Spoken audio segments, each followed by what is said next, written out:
बच्चों हम लोग सूक्ष्म जीवों का सामान्य परिचय देख रहे थे। सूक्ष्म जीवों का सामान्य परिचय, इसमें हम लोग अब तक क्या देख चुके हैं वो देख लीजिए। पहले हम लोगों ने सबसे पहले जाना था सूक्ष्म जीव क्या होते हैं और सूक्ष्म जीव कितने प्रकार के होते हैं। ये आप लोग अपने आप लिख लेंगे कितने प्रकार के होते हैं। 5 प्रकार के, चलो लिख देते हैं यहाँ। कौन से? सबसे पहले हमने लिखा था, आपको दिखाया था जीवाणु। कोई क्रम नहीं है इनका, आप जैसे भी चाहें। जीवाणु, विषाणु, प्रोटोजोआ, कवक, शैवाल, शैवाल कवक, चाहे आगे पीछे कुछ भी हो जाए कोई दिक्कत नहीं है। सूक्ष्म जीव, सूक्ष्म जीवों का प्रकार। सूक्ष्म जीवों को देखने के लिए जो यंत्र प्रयोग किया जाता है उसे क्या कहते हैं? क्या कहते हैं? दूरदर्शी। क्या कहते हैं? दूरदर्शी। भूल गए होगे ना, दूरदर्शी नहीं, क्या बोलते हैं? सूक्ष्मदर्शी। अरे भाई, दूरदर्शी दूर की वस्तुएं देखने के लिए प्रयोग किया जाता है। नाम से पता लग रहा है दूरदर्शी दूर की वस्तुओं को देखने के लिए प्रयोग होगा। सूक्ष्मदर्शी सूक्ष्म वस्तुओं को देखने के लिए प्रयोग होगा। ये पढ़ चुके थे हम। इसके बाद हम लोगों ने क्या पढ़ा था? लाभदायक। लाभदायक सूक्ष्म जीव जैसे ईस्ट, एजेटोबैक्टर, राइजोबियम, ये सब जीवाणु कैसे थे हमारे लिए? लाभदायक थे। सूक्ष्म जीव लाभदायक थे क्योंकि ये हमारे लिए कोई नुकसान नहीं पहुंचाते थे। जैसे एक था लैक्टोबैसिलस, दूध से दही का बनना। तो इन जीवाणुओं से, इन सूक्ष्म जीवों से क्या हो रहा था? हमको लाभ हो रहा था।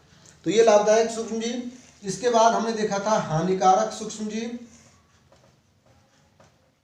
हानिकारक सूक्ष्म जीव, ठीक है। अब हानिकारक सूक्ष्म जीवों के बाद हम इस पाठ में आज क्या देखेंगे कि जो हानिकारक सूक्ष्म जीव होते हैं, कुछ सूक्ष्म जीव क्या होते हैं? रोग फैलाते हैं। रोग फैलाने वाले जो जीव होते हैं वो भी हानिकारक जीव ही होते हैं। तो हम क्या करेंगे, आज देखेंगे सूक्ष्म जीवों से उत्पन्न कुछ रोग। जो सामान्य रोग बहुत चर्चा में होते हैं और अधिकतर परीक्षाओं में पूछे जाते हैं, उन रोगों के बारे में हम देखेंगे। तो सूक्ष्म जीवों से उत्पन्न रोग। सूक्ष्म जीवों में भी सबसे ज़्यादा भयंकर उत्पन्न रोग जो होते हैं वो होते हैं विषाणुओं से उत्पन्न रोग, वायरस से उत्पन्न रोग। वायरस से जो उत्पन्न रोग होते हैं वो जल्दी ठीक नहीं होते हैं। हमने कहा था कि वायरस को आपको बताया था, अगर आपको नहीं याद हो तो आप फिर से नोट कर लीजिए। जो वायरस होता है उसको सजीव और निर्जीव के बीच की कड़ी कहते हैं। वायरस जल्दी मरता वरता नहीं है। अगर वो जीवित कोशिका के संपर्क में नहीं है तब तो मृत जैसा पड़ा रहेगा, लेकिन जैसे ही जीवित कोशिका के अंदर प्रवेश करेगा तो फिर वहीं उसकी सब बैंड बाजा, बारात, बाली बच्चे सब शुरू कर देता है। और अगर जीवित कोशिका के अंदर नहीं है, मृत कोशिका में है, तब वो क्या है? निष्क्रिय रहेगा, निष्क्रिय अवस्था में रहेगा। तो वो ना तो मृत है पूरी तरह से और ना पूरी तरह से जीवित है। अगर बाहर है, जीवित कोशिका के बाहर है तो मृत है। जैसे ही जीवित कोशिका के अंदर जाएगा सारी प्रोसेस उसमें सजीवों वाली प्रारंभ हो जाती है। तो हम विषाणु को, वायरस को क्या कहते हैं? सजीव और निर्जीव के बीच की कड़ी कहते हैं। तो आज हम क्या देखेंगे? कुछ सूक्ष्म जीव जो रोग फैलाते हैं, उसमें से जो रोग बहुत ज़्यादा हानिकारक होते हैं वो रोग देखेंगे हम। सूक्ष्म जीवों से उत्पन्न रोग देखेंगे। अब ये जानेंगे कि उस रोग से कैसे बचाया जाए, ठीक है। तो सबसे पहले हम देखते हैं क्षय रोग। क्षय रोग, क्षय रोग वो 6 रोग नहीं, क्षय रोग, ठीक है। इसको दूसरा नाम क्या है? टीबी। इसको तपेदिक भी कहते हैं, ठीक है। ये जो रोग होता है वो जीवाणु द्वारा फैलाया जाता है। क्या के द्वारा? एक जीवाणु के द्वारा फैलाया जाता है। और इसका जो संचरण होता है वो वायु से होता है। संचरण का मतलब क्या है कि एक व्यक्ति से दूसरे व्यक्ति में ये जो है वो वायु के माध्यम से पहुंच सकता है। इसलिए हम क्या कहते हैं? इसको छुआछूत का रोग भी कह देते हैं।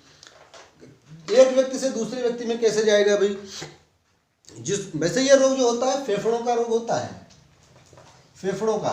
लेकिन जब ये रोग हो जाता है तो ये बहुत सारे अन्य रोगों का कारण भी बन जाता है। ये रोग नहीं, कोई भी रोग हो, जब वो रोग हो जाता है तो अन्य रोगों का कारण भी बन जाता है। उसकी वजह से बहुत सारे अन्य रोग भी हो जाते हैं। तो फिलहाल आप ये जानेंगे कि टीबी यानी कि तपेदिक या क्षय रोग काय की वजह से होता है? जीवाणु की वजह से होता है। और इसका जो संचरण होता है वायु के माध्यम से होता है। वायु के माध्यम से कैसे होता है? जिस रोग को अगर तपेदिक रोग हो गया है, क्षय रोग हो गया है,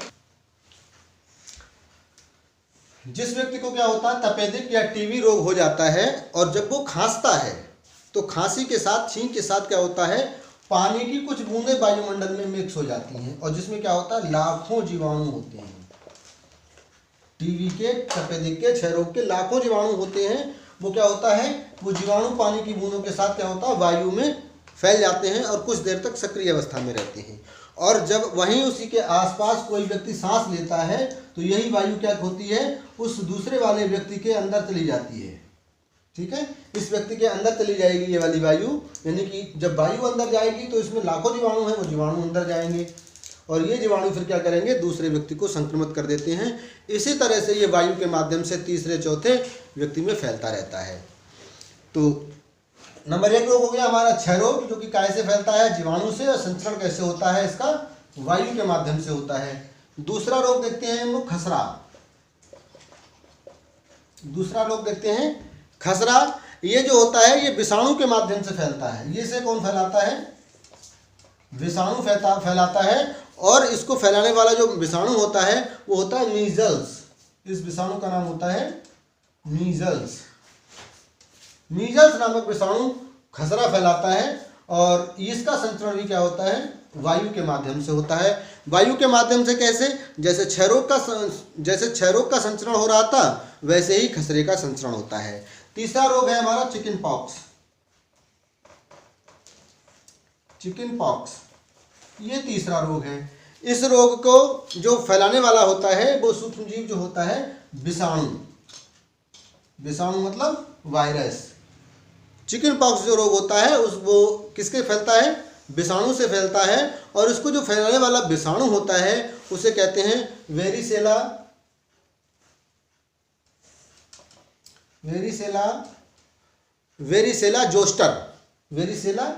जोस्टर। नहीं लिखा गया, वेरिसेला जोस्टर। ठीक है, और इसका संचरण भी कैसे होगा, वायु से। अच्छा, आज हम जो भी रोग देखेंगे वो सब ऐसे रोग देखेंगे जिनका संचरण वायु के माध्यम से होता है। ठीक है, तो वेरिसेला जोस्टर जो आपका विषाणु है वो कौन सा रोग फैलाता है, चिकन पॉक्स। अच्छा, चिकन पॉक्स रोग क्या होता है, इसको आप चिकन पॉक्स की भाषा में भले ही ना जानते हो क्योंकि ये एक अंग्रेजी का वर्ड है, और हिंदी में इसको क्या कहते हैं, छोटी माता। इस रोग को हम क्या कहते हैं, गांव देहात में छोटी माता के नाम से जानते हैं। इसमें क्या होता है, रोगी के शरीर पर छोटे छोटे दाने निकल आते हैं। वो दाने भर जाएंगे, फूट जाएंगे, फिर से भरेंगे, फिर से फूटेंगे। इस तरह से रोगी के पूरे शरीर पर क्या होता है, ये बीमारी फैल जाती है। नाम देखिए कितना अच्छा है, छोटी माता।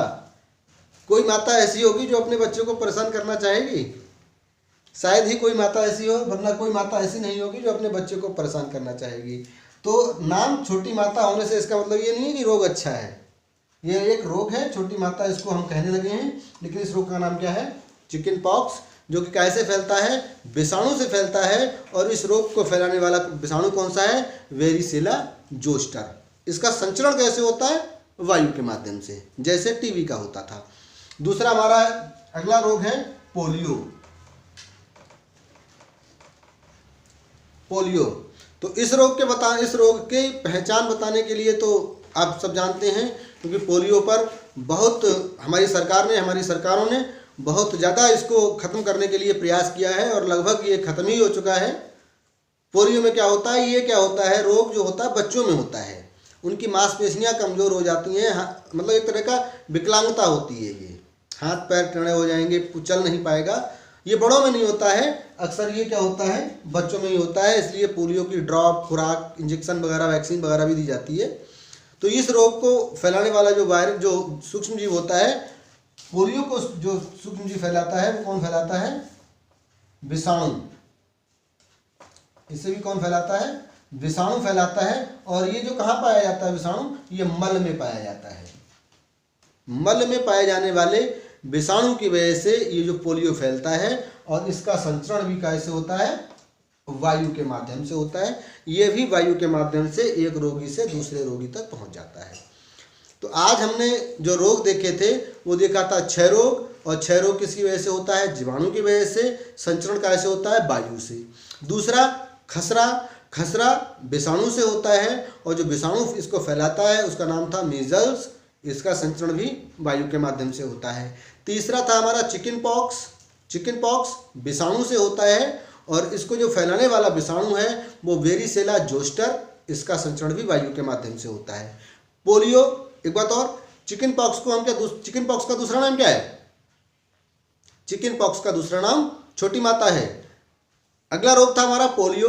पोलियो का जो विषाणु होता है वो मल में पाया जाता है और इसका संचरण वायु और जल दोनों से होता है।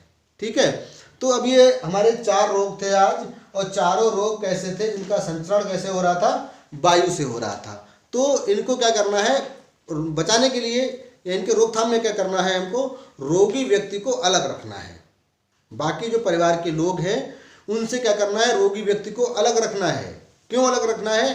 क्योंकि इसका संचरण वायु से होता है। रोगी व्यक्ति जब सांस लेगा, खांसेगा, छींकेगा तो क्या करेगा, वो अपने जो जीवाणु विषाणु हैं वायुमंडल में छोड़ देगा। और अगर रोगी व्यक्ति को अलग नहीं रखा गया तो जो आसपास के लोग हैं वो सांस लेंगे और ये जीवाणु विषाणु उसके अंदर चले जाएंगे, फिर रोगों का संचरण बढ़ता चला जाएगा, उसको रोक नहीं पाएंगे हम। इसलिए क्या करते हैं, हम रोगी को अलग कर देंगे, उसकी स्वच्छता पर ध्यान देंगे, व्यक्तिगत स्वच्छता पर ध्यान देंगे, उसको दवा और टीके समय से दिलवाएंगे, तो इन रोगों को सही भी किया जा सकता है।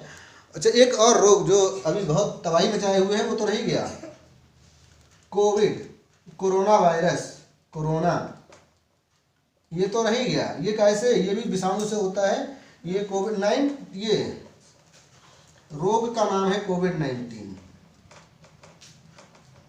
और कौन सा वायरस? Corona virus. ठीक है, ये भी विषाणु की वजह से उत्पन्न एक रोग है। इसके बारे में तो आप ढेर जानकारी रखते हैं क्योंकि अभी 2 साल तक आपने इसी को ही देखा है और अभी तक ये गया नहीं है। अभी तक किसी को मतलब ये निर्भय ना हो जाए कि अभी कोरोना चला गया है। ठीक है, तो ये जो आज के कुछ रोग थे, अभी कुछ रोग और बाकी हैं, जैसे डेंगू है, मलेरिया है, चिकनगुनिया है, हैजा है। इन रोगों पर भी हम अगले क्लास में चर्चा करेंगे। उसके बाद इस पाठ को समाप्त करेंगे। मिलते हैं अगली वीडियो में, तब तक के लिए जय हिंद।